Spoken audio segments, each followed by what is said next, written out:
Hello everyone! Today's lesson is on definite and indefinite articles in Spanish.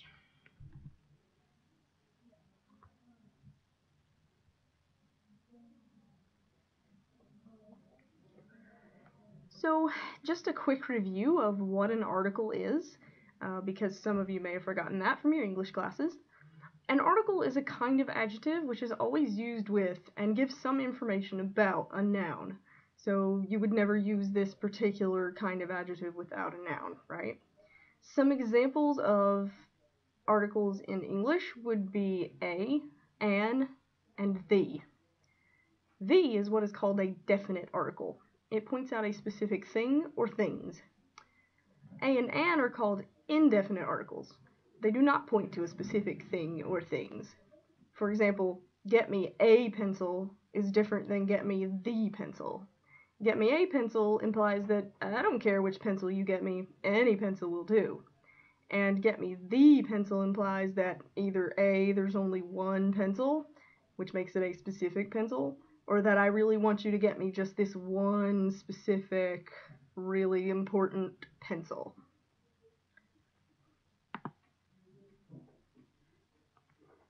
Okay, so you're already familiar with some of the Spanish articles. The ones you are already familiar with are el and la. Both of those words mean the. For example, el lapicero would be the pen, la regla, the ruler.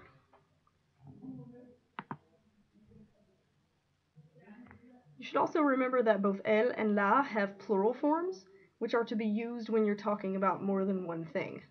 So the meaning doesn't change, they still mean the, but they just look a little different. So if you're talking about more than one thing, el will become los, and la will become las.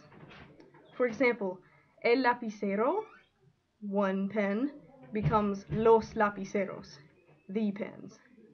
La regla, which was the ruler, would become las reglas, the rulers. Like I said before, even in the plural form, those words still mean the. Spanish also has some indefinite articles. Those are the ones that don't point out any specific thing. So the indefinite articles can be translated as a, an, or some. So the four that you need to look at are un, una, unos, and unas. We are going to start with the singular ones. Singular being when you are only talking about one thing or one person. So you're going to use either un if the thing you're saying, a whatever, is masculine, or una if the thing that comes after a or an is feminine. As I said before, both of these can be translated as either a or an. For example, a book becomes un libro. A house is una casa. So typically if you are used to seeing the word el in front of a word, for example, el libro, but you're not trying to say the book, you're trying to say a book, you will now say un in front of it.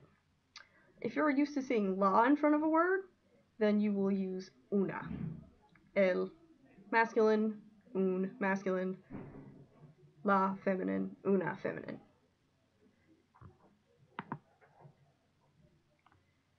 Okay, these also come in plurals.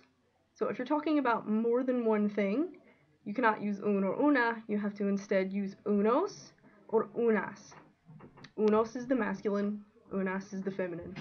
And both of those words can be translated as some. So, unos libros would be some books.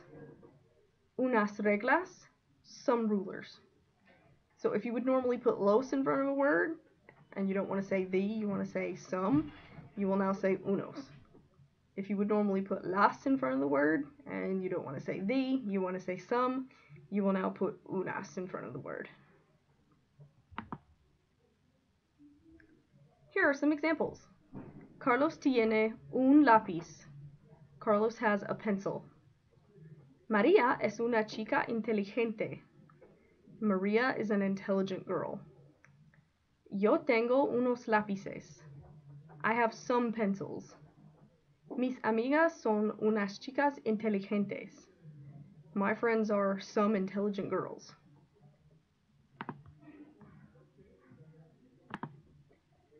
I am about to show you something you should never, ever do. Okay, do not do this. Your sentence should never read like this one. Ella es una la chica ordenada. Okay, so the la is in red because it shouldn't be there. There's no need to put that word in. So the thing is, once you put un or una or unos or unas, you don't have to put el or la or los or las also. Because what that literally says right now is she is the organized girl. And that's not what you need. You don't need the word the if you've already said a or an. So she is the organized girl is not what you're trying to say. You're trying to say she is an organized girl.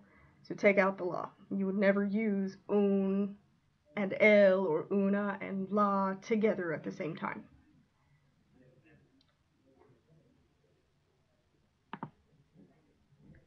And there you have it. Those are the ins and outs of definite and indefinite articles in Spanish. Feel free to rewind and watch again if you need.